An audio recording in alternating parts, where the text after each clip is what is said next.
Jadi saya kena kanker, saya gembala sidang, saya kena kanker.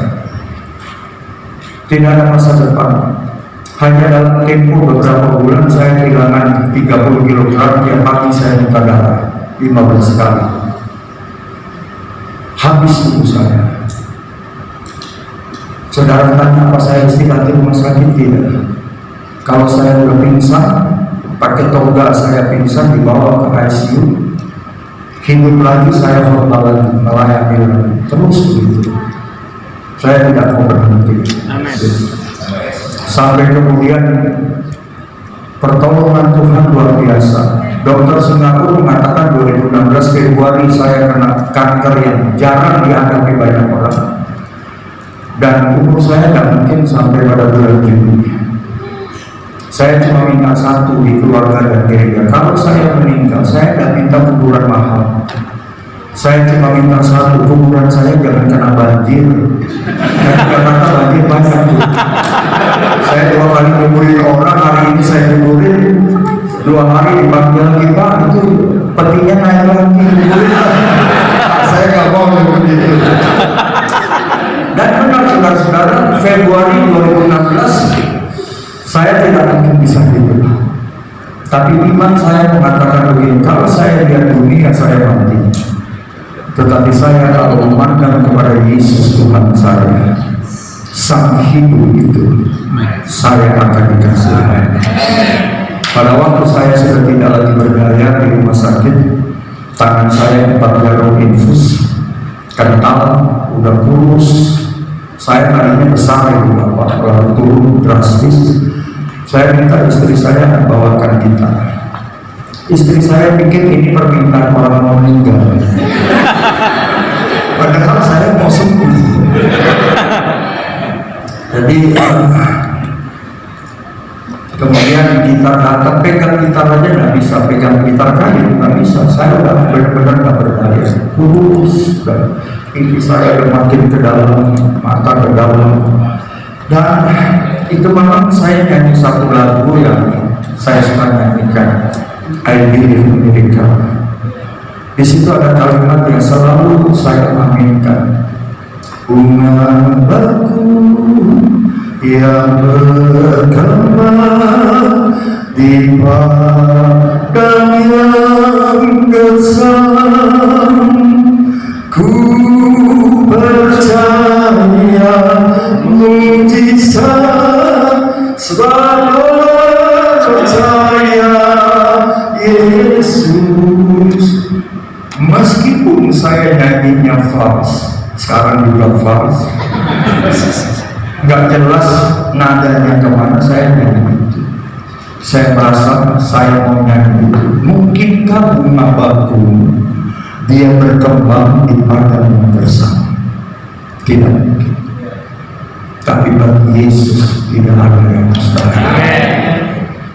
Saya punya kawan-kawan dokter berpuasa mendoakan saya. Semua dokter Jakarta, dokter Indonesia, dokter Singapura mengatakan umur saya tidak mungkin bisa lewat sampai pada bulan Juni. Tapi bulan Juni saya nyanyi lagu ini. Kemudian ada dokter namanya Dr. Benny Octavianus. Dia bilang, Pak Ron, besok pergi kami di Wario, di CT scan, di PET, di patologi, semuanya dilakukan lalu bawa ke kami mau lakukan biopsi, hasilnya dibawa lagi ke Universitas Indonesia di patologi anatomi. Kalau memang penyakit saya masih ada, kankernya masih tinggi, kawan-kawan seperti sudah mau bilang, kita siapkan kematian buat ketua umum PDIP. Betul. Anak perempuan saya yang kuliah sekarang di Manila, yang paling menangis terseduh sedang. Karena itu dia bilang ke mamanya, kalau papi tidak ada, saya mau meneruskan pelayanan papi bukan di gereja besar. Karena saya lebih sering ke pedalaman, ke tempat orang Jakarta tidak pergi, ke sana saya pergi sampai hari ini.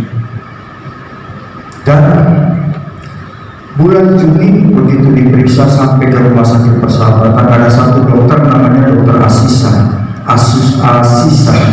lulusan dari Rusia, terbaik mempelajari patologi anatomi di Indonesia.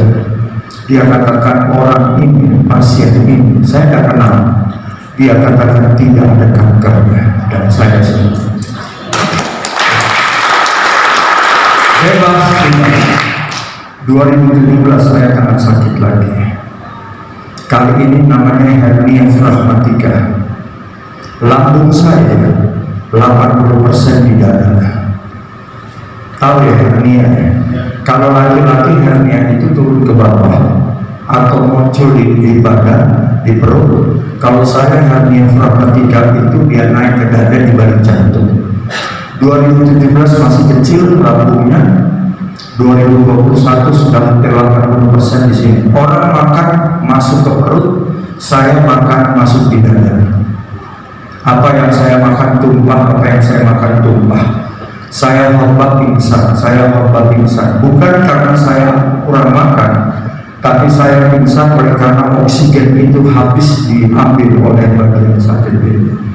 Jadi antara perut dengan dada itu ada diafragma, tapi karena lambung terobos diafragma, dia bocor ke perut. Saya defisit oksigen. Dari 2017 saya tidak mau dioperasi. Saya sudah mendapatkan pertolongan dari Tuhan Yesus. Kalaupun sampai akhirnya saya harus selesai, saya tidak menyesal. Saya ingin menyelesaikan pertandingan ini dengan sikap berlari bukan berjalan. Dan saudara-saudara, saya akhirnya dioperasi tahun 2021, bukan di luar negeri, di Indonesia, di rumah sakit Cipto RSCM. Dan 6 dokter spesialis harus periksa saya, harus tangani saya. Ada bedah toraks, bedah jantung, ada spesialis penyakit paru, karena dikhawatirkan bahwa lambung saya sudah lengket dengan jantung. Selesai operasi saya harus ada di dalam ICU kurang lebih 1 hari. Semuanya itu tanda tangan karena tidak mungkin saya lolos. Kalau kemudian akhirnya jantung dan lambung sudah nempel, saya hanya bisa ditolong kalau jantung saya dibungkus dengan lemak. Tapi waktu dokter-dokter ini menangani saya orang pertama di dunia yang punya penyakit namanya hernia fragmatika. Lambung naik ke dada barusan. Dan pada waktu dicoba melalui laparoskopi, Dr. Rifanto dia katakan tidak perlu dibedah karena ternyata jantung saya tidak ada lemaknya. Saya justru sampai hari ini defisit lemak. Tetapi yang luar biasa, jantung saya juga tidak lengket dengan lambung. Jadi cukup diturunin, harusnya dipasang smash, tidak ada lagi dijahit. Hari itu saya selesai operasi di bulan Maret tahun 2021. Selasa saya masuk operasi, Sabtu saya sudah harus pulang, dan saya satu-satunya pasien yang dioperasi digratiskan oleh RSCM. Karena saya dianggap sebagai kasus unik yang mengoperasi orang yang baru kali ini punya lambung naik ke dada besar sekali. Jadi saudara bayangkan dada saya tuh ngomong sakit dari 2017. Saya kadang bilang begini, Tuhan, saya tahu saya seorang berdosa, saya dulu nakal, sekarang pun saya bukan orang yang baik, tapi saya tidak sanggup kalau harus menahan sekian lama. 2017, 18, 19, 20 dan 2021 teman-teman saya paksa saya operasi. Begitu saya selesai operasi hari Sabtu saya pulang, hari Senin saya sudah nyetir mobil dalam situasi siklon tropis Rojan, pernah dengar ya? Saya sudah keliling pulau dengan sorban di dada saya dan darah keluar terus. Saya katakan begini, meski lelah, siapa bilang melayani tidak lelah? Siapa bilang melayani tidak seperti kita dibina, disalahpahami oleh orang? Dan saya bersyukur sampai hari ini masih bisa melayani. Saya tidak pernah berpikir jabatan, saya tidak pernah berpikir gelar, tapi yang saya pikirkan seberapa banyak orang yang bisa dengar nama Yesus yang adalah juru selamat. Tapi saudara punya Tuhan Yesus yang hidup dalam diri saya, dan dia tidak pernah merasa kerugian.